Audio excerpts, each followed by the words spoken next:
اینجا یکی از فروشگاه‌های آتنه، اسمش متروماله که به خاطر کریسمس یه تزیینی کردن.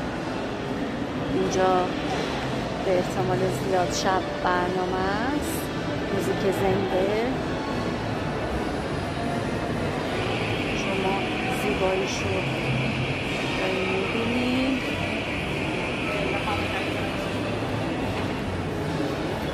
3-4 طبقه است. طبقه آخر سینما و فوتبال و شهر بازیه. طبقات دیگه برندهای مختلفه.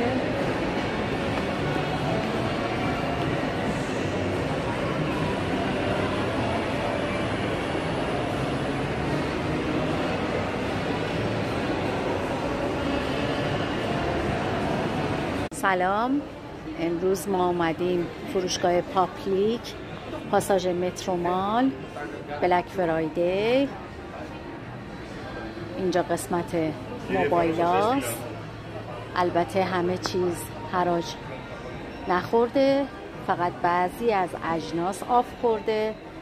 مثلا این قهوه ساز بوده 249 تا شده 329 تا بوده.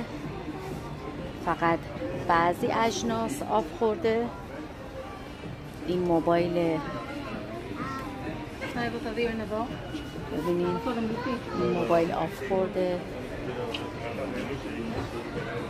این فروشگاه بسیار بزرگه، فقط اجناس خاص